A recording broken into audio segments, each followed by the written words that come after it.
I found just coming in here with these channel locks, I'm just going to grab it, and you want to try to grab it so that you can just pull straight up.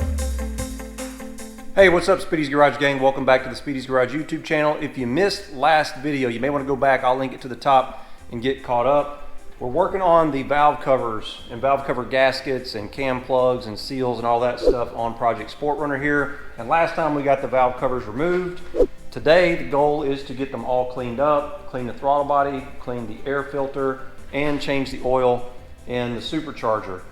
I want to paint these, and I got some wrinkle red paint that will work on aluminum. You don't have to use a primer. I emailed VHT, the company that makes the paint. I think it's a Duplicolor product. Asked them about it, and they said as long as the aluminum is properly prepared, which means super clean, degreased, I'm gonna scrub it with a wire brush and a red sanding pad to give it a tooth. That paint will work just fine. The problem is the paint dries pretty slow, so I'm gonna spend the day getting them pressure washed and cleaned up really good, get them painted, and then I'll probably have to wait a couple of days before I can actually reassemble it. So let's get after it. Step one for getting these ready to be cleaned up is removing the spark plug tube seals. And I've been working on these, and I thought I'd show you guys how I've been getting these out. I've saved the last one to show you. But these are supposed to be kind of flexible like rubber, and mine literally feel like ceramic. I mean, they are not flexible at all, and they're pretty stuck in there. So the way I've been getting these out, there's a little tab right here that's holding it in, or I guess it's designed to hold it in. I haven't messed with that. I've just been using a screwdriver to kind of, hopefully you can see this, get this thing started, and a hammer. Be careful because you're dealing with aluminum. This valve cover's aluminum. You don't want to gouge it or anything, so just be conscious of what you're doing. And I've started trying to pry the edge of the tube seal out.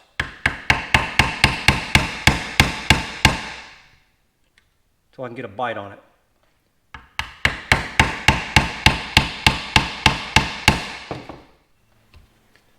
And once I have it deformed, hopefully you can see that, I start using a small pry bar.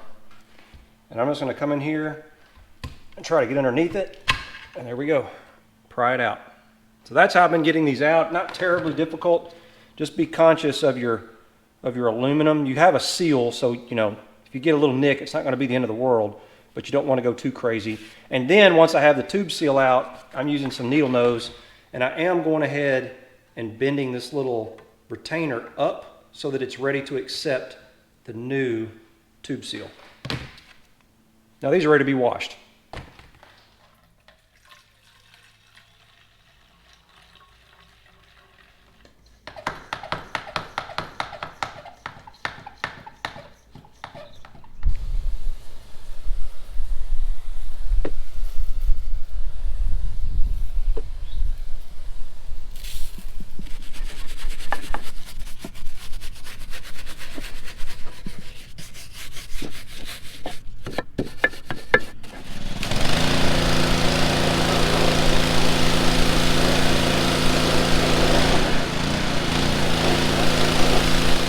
Prep work is 90% of a paint job. So these have been degreased 4 times. I used a wire wheel on it and a wire brush to clean them up. I then sanded them with 400 grit wet dry sandpaper. You can see they're way more clean than they were. And finally I used some pre-paint prep spray on them, which is another type of degreaser. So I did that twice. Since these are engine parts, want to be really sure, and then some strategic tape. So now, ready for paint.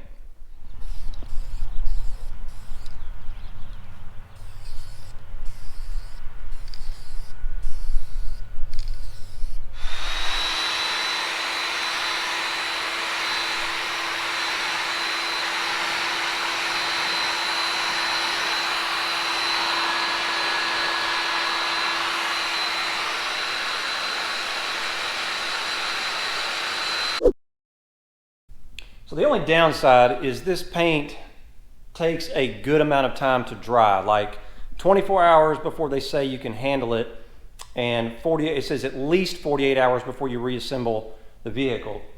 Bad news is it takes some time. The good news is it means that I can now take my time working on the half moon, some people call them semicircular plugs on each end of the head, as well as the cam plug.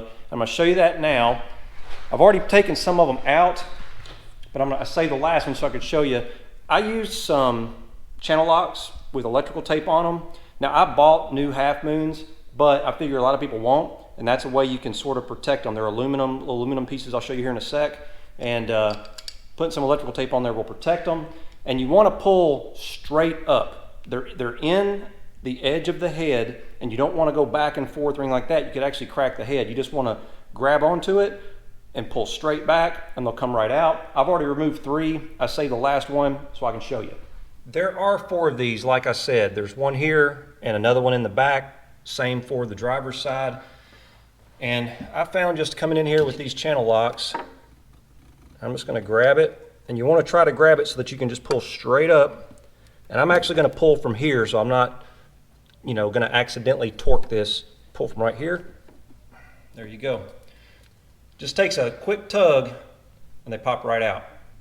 I always like to do an inspection to see if I was having any problems. And honestly, these really don't look like they were leaking. Maybe just a little bit right here. I think this was the back one. This was the other back one, so maybe just a little bit right there, but it's not wet and it's not going through. A lot of people reuse these. They just clean up the FIPG and reuse them. They're obviously just little aluminum pieces. I am not. I bought new ones. Why not? They're $8 a piece. I don't have to fool with cleaning them. Now the fun part: you have to go and clean up all the little pieces of FIPG from around where these cam plugs go. I've been doing it, and I find that acetone has worked pretty good. A pair of long needle nose. You want to be careful. Don't let any of these big pieces drop down into the cylinder head. You wouldn't want a piece. I mean, the oil filter will catch most things, but you wouldn't want a piece of that clogging an oil passage or something. So you have to get started on that. So this is tedious, but that's how clean you want them to be when you're done. Totally clean of any of the old sealer. And to clean those up, I actually ended up using a variety of tools. I used a razor blade, but I used it sparingly. You don't want to gouge or cause any nicks in the head right there, so be very careful with that. I did use a pick to get around some of the crevices and stuff, which worked pretty good. And I used a Scotch-Brite to finish it up, to kind of polish the rest. There was like some little bitty pieces of residue left that the acetone on a rag was just taking too long to come off. So I used a green Scotch-Brite just to gently polish it to make sure it was perfectly clean. Now we're going to get started on those cam plugs.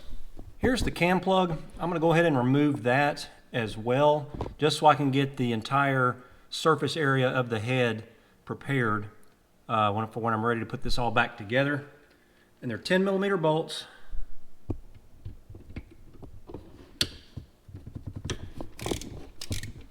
I'm going to get them both started.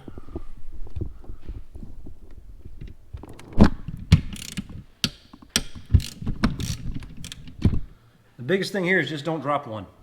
And there's a washer on the bolt, so make sure you get a hold of both of those. There's the second one.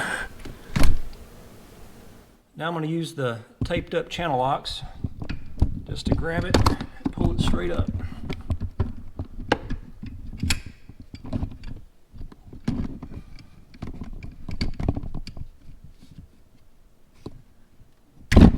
There we go. There's the cam plug. Sometimes it comes with the cap, sometimes it doesn't. If it doesn't, just grab it. And this is why I went ahead and removed it. I want to take time to clean all this FIPG that's still on here. Oh, there's a big piece. Grab that. Another one back there in the corner. So I'm going to clean all of that up so that it is pristine before I start putting this back together. Like I said, there is one on the driver and passenger side. You can see I've already pulled the passenger side, but that's where it goes, and I've also already cleaned that one up. And when you take it out, pay attention to the plug, the cam plug. The concave side faces inboard towards the motor, and this faces the firewall, the flat side. So remember that so that you can remember how to put it back in. Obviously, I'm going to clean up all this FIPG on here and get it ready for reinstallation. I've got these caps and plugs cleaned up, ready to go back in the truck. And I did thoroughly clean all the surfaces on the head. You can see that. I used acetone on a rag mostly. A razor blade where necessary, but being super careful. But all the surfaces are clean. You'll want to pay particular attention to the hump areas that go over one of the cams down in here in the corners. We're going to put some FIPG back in those spots in the back too where the cam plug goes when we reassemble everything. And there was quite a bit of FIPG up here that I had to use needle nose pliers to get out. Be careful, don't let it fall into the head. Same thing on the other side up front. There's a cam, there's a hump for the cam. It's where the valve cover gasket goes over. In these corners here, you want to pay pretty close attention. And I probably got it cleaner than the average person. I even used a small shop mirror to look back here in the cam plug hole, and I cleaned that several times to make sure it is perfectly shiny. But that's all I can do, because I'm still waiting on these valve covers to dry. I think in the end it's going to be worth it. That looks pretty dang good in my opinion, and it'll really set off next to the Supercharger, and it has a similar finish the way it's sort of wrinkled up. I don't know if it's going to come through. It looks a little deeper red on camera, to be honest, than it does in person. But it's a nice red color, and I think that'll look good. The texture is about the same as the Supercharger, like I said. And like I said, since I have to wait anyway for that paint to dry, I'm going to take the time to clean up the throttle body, change the oil in the Supercharger, clean the air filter. Some other maintenance items you might want to consider is cleaning the MAF sensor while you've got everything apart. I did mine not too long ago, so I'm not going to worry about that. And now would also be a good time to change your spark plugs if it's been a while. Mine aren't that old, so I'm not going to do the spark plugs, but now would be the time to do it. I'm going to start with the throttle body.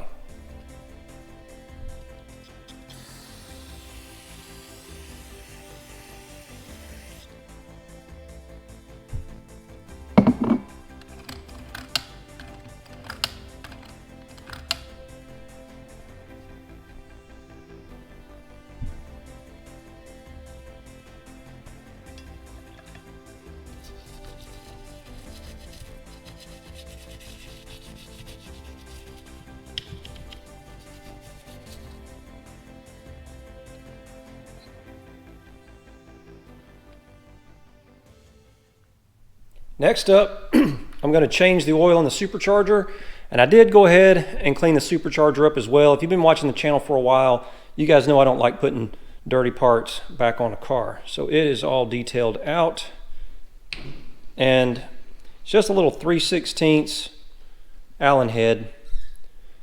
And if you're doing this on the car, you can get a syringe and sort of put it in here. The reservoir is kind of here, and draw the fluid out. I think it's around 4 ounces, but since I've got the Supercharger off the car, it's going to be a lot easier. I can remove the plug and then tip the Supercharger up and empty the fluid.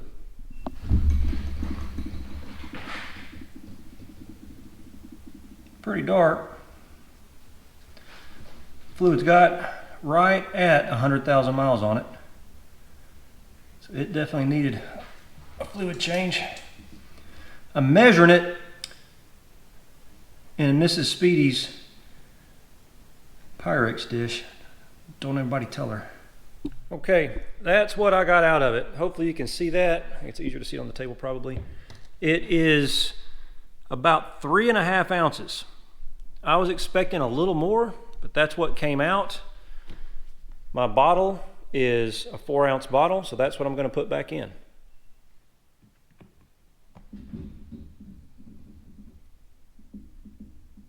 Yeah, it was definitely doing oil change. This stuff is crystal clear.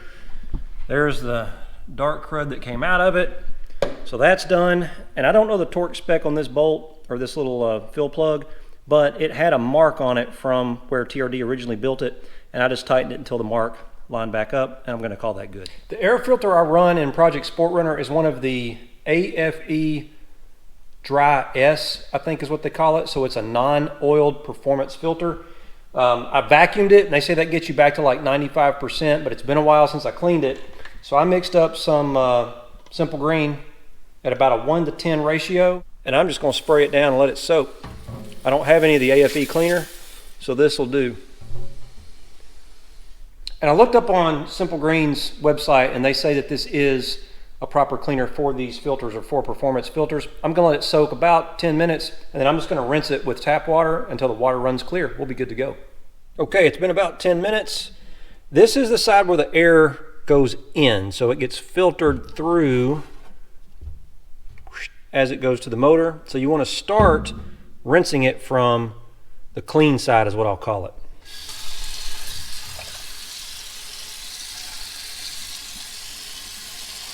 Now that's done, I'm going to hit the what I call the dirty side. And I'm using warm water. I don't know if it matters or not. It's all rinsed out, so I'm just going to lay it dirty side or intake side down. So the side that goes to the motor is facing up. That way any extra water that happens to drain drains out and not pushes more dirt into the filter. So I'm gonna let that dry overnight. And that's really about all I can accomplish today. And it's been a pretty productive day. We got the valve covers painted. Everything looks good there. Throttle body cleaned, oil change in the supercharger. We pulled the cam plugs and the half moons. Got all that cleaned up the head, the heads where the valve cover gaskets are going to ride, and cleaned the air filter. Now I just got to wait for the valve covers to completely dry because I don't want to take a chance. I worked hard getting them prepped for paint. They look great. So I want to take a chance of marring them all up, putting them back in the truck too soon. And now I got to let the air filter dry. So I'm going to call it a day. Be sure to check back because next time we're going to put everything back together. Hope you enjoyed the video. Please give it a thumbs up if you did. Be sure to check us out on Instagram. It's at Speedies_garage, as well as the website www.speediesgarage.net. And hopefully I see you out there.